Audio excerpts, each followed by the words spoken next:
और एक दिन जब वो अपने घर वापस आता है तो वो देखता है कि उसके घर के अंदर जिसके हाथ में गन है, दरअसल वो बहुत ज्यादा डरी हुई होती है। उसने गन को जैक की ओर पॉइंट किया होता है, लेकिन जैक उससे नहीं डरता, ना ही उस पर उसे गुस्सा आता है, क्योंकि उसने कई दिनों के बाद किसी इंसान को देखा है। वो उस लड़की को अपने गले से लगा लेता है। लड़की को भी एहसास होता है कि जैक भी उसी की तरह अकेला है, वो परेशान है। वो बताती है कि मेरा नाम जोआना है।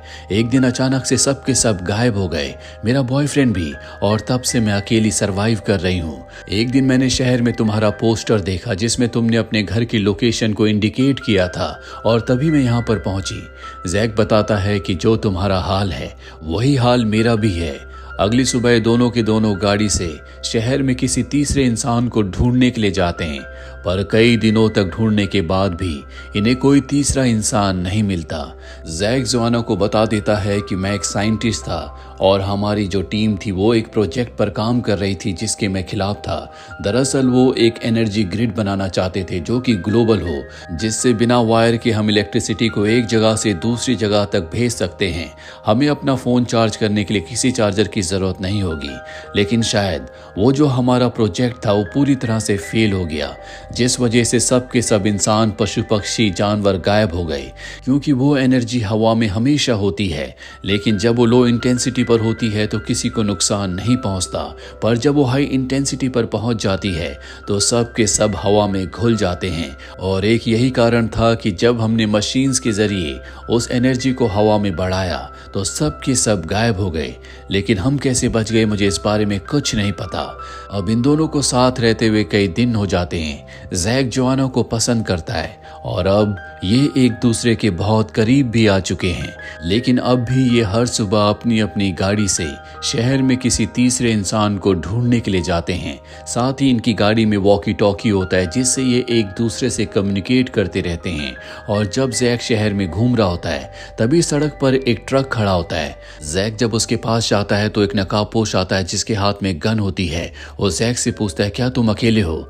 जैक जोआना की सेफ्टी के लिए बोल देता है कि हाँ मैं अकेला हूँ, क्योंकि उसे इस इंसान के बारे में कुछ नहीं पता। वो आदमी अपना नकाब उतारता है और कहता है कि मुझे तुमसे मिलकर बहुत खुशी हुई, बहुत वक्त से मैं अकेला हूँ। पर तभी वॉकी टॉकी पर जोआना की आवाज आती है जिससे जैक को सच बताना पड़ता है कि मेरे अलावा एक और सर्वाइवर है। वो आदमी कहता है कि तुम्हें मुझे अपने घर ले जाना होगा। जैक उसे अपने साथ लेकर अपने घर आ जाता है, जहां पर वो जोआना को देखता है और वो ये देखकर बहुत खुश हो जाता है कि उसके अलावा दो और लोग जिंदा हैं। वो उन दोनों को अपने गले से लगा लेता है और बताता है कि मेरा नाम एपी है। अब ये तीनों के तीनों साथ रहना शुरू कर देते हैं। एक रात को जब ये तीनों एक दूसरे के पास बैठे होते हैं तो एपी बताता है कि 5 जुलाई को सुबह 6:30 बजे के करीब मेरे दोस्त ने मेरे ऊपर हमला किया था और जब मैं पानी में डूब रहा था तो अचानक से सब कुछ शांत हो गया। मेरा दोस्त भी वहां से गायब हो चुका था। जोआना बताती है कि 5 जुलाई को सुबह 6:30 बजे मैं ड्रायर से अपने बालों को सुखा रही थी और तभी मुझे बहुत जोर से करंट लगा, जिसके बाद मैंने कभी किसी इंसान, पशु पक्षी और जानवर को नहीं देखा। जैक बताता है कि मैं एक साइंटिस्ट हूँ। मेरी जो टीम थी वो प्रोजेक्ट फ्लैशलाइट के ऊपर काम कर रही थी जिसके मैं खिलाफ था। मैंने अपने बॉस को इसके कॉन्सिक्वेंसेस के बारे में समझाने की कोशिश की थी, लेकिन उन्होंने मेरी बात नहीं सुनी। मुझे ही गलत साबित करने की कोशिश की। मैं बहुत ज्यादा फ्रस्ट्रेट हो गया था। मैंने घर आकर बहुत सारी नींद की गोलियां खा ली, पर जब अगली सुबह मैं उठा तो मेरे अलावा सब के सब गायब हो चुके थे। और अब इन तीनों को समझ में आ जाता है कि ये तीनों इसलिए बचे क्योंकि जब सब गायब हुए थे तो ये तीनों के तीनों मौत के बहुत करीब थे। वहीं जैक एक बार फिर से अपने प्रोजेक्ट को समझने की कोशिश करता है और सुबह जब वो अपने प्रोजेक्ट पर काम कर रहा होता है तो वो देखता है कि जोआना और एपी साथ में जॉगिंग कर रहे हैं, जो देखकर उसे बिल्कुल अच्छा नहीं लगता क्योंकि वो जोआना से प्यार करता है। वहीं जोआना एपी से पूछती है कि तुम्हारे दोस्त ने तुम्हें मारने की कोशिश क्यों की थी? वो बताता है क्योंकि मैंने उसकी वाइफ को मारा था। ये सुनकर वो शॉक्ड हो जाती है और घर आकर रोना शुरू कर देती है। और जब जैक ये देखता है तो उसे लगता है है कि एपी ने उसके साथ कुछ गलत किया है। वो एपी के पास जाता है और पूछता है कि तुमने जोआना के साथ क्या किया, वो रो क्यों रही है। एपी कहता है कि मैंने तो कुछ भी नहीं किया, और इस बात पर उसे गुस्सा आ जाता। उसे लगता है कि एपी उससे झूठ बोल रहा है, इसीलिए वो उसे धक्का देकर अपनी गाड़ी लेकर वहां से निकल जाता है। अब एपी को भी गुस्सा आ चुका है, इसीलिए वो अपनी गाड़ी से जैक को चेज करना शुरू कर देता है। वो जैक की गाड़ी पर टक्कर मारता है, जिससे उसकी गाड़ी सड़क से नीचे उतर जाती है। जिसके बाद वो जैक के पास जाता है। अब जब ये दोनों लड़ी रहे होते हैं तभी वहां पर जोआना आ जाती है, जिसके हाथ में गन है। वो कहती है कि अगर तुमने लड़ना बंद नहीं किया तो मैं तुम दोनों को शूट कर दूंगी।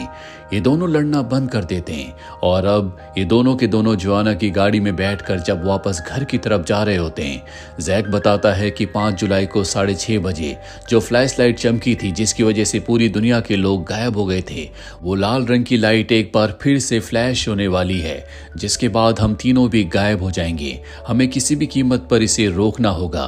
और अब ये तीनों के तीनों जैक की लैब में जाते हैं। यहाँ जैक अपने सिस्टम से कैलकुलेट करता है कि कल सुबह 6 बजे एक बार फिर से वही इवेंट घटने वाला है, यानी कि कल सुबह तीनों के तीनों गायब होने वाले हैं। और तभी एक बार फिर से चारों तरफ लाल रंग की रोशनी छा जाती है, जिससे इनका अपना दिमाग कंट्रोल में नहीं रहता। इन्हें हेलुसिनेशन होना शुरू हो जाते हैं, पर जल्दी सब कुछ नॉर्मल हो जाता है।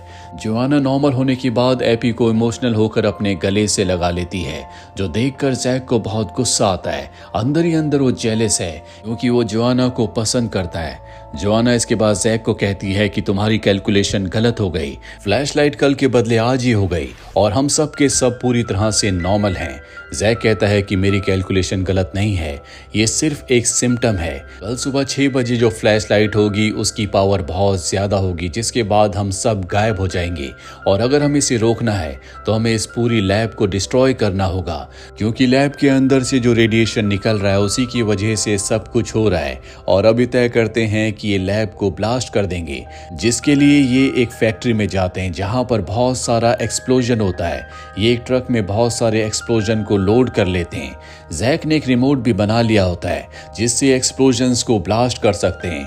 और अब वो ट्रक जिसमें एक्सप्लोजन्स हैं उसे एपी ड्राइव करता है, जबकि जोआना के साथ जैक होता है। जैक जोआना से कहता है कि मैं तुम्हें बहुत पसंद करता हूँ, लेकिन तुम ज्यादा वक्त एपी के साथ बिताती हो, शायद तुम उसे ज्यादा पसंद करती हो।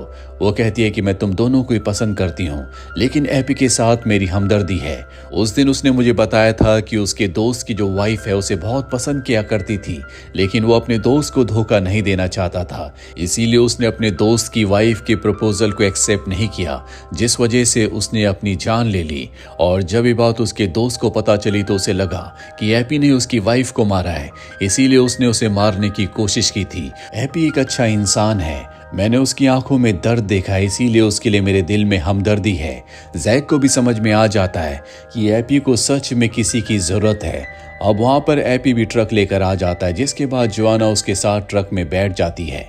जैक गाड़ी में अकेला होता है और तभी उसे सिग्नल मिलते हैं कि लैब का रेडिएशन बहुत ज्यादा बढ़ चुका है। साथ ही एपी उस ट्रक को जिसके अंदर एक्सप्लोसिव्स हैं उस लैब के पास ले गया तो वो अपने आप ही ब्लास्ट हो जाएंगे। इसीलिए वो एपी को कॉल करता है और कहता है कि तुम्हें ट्रक को रोकना होगा।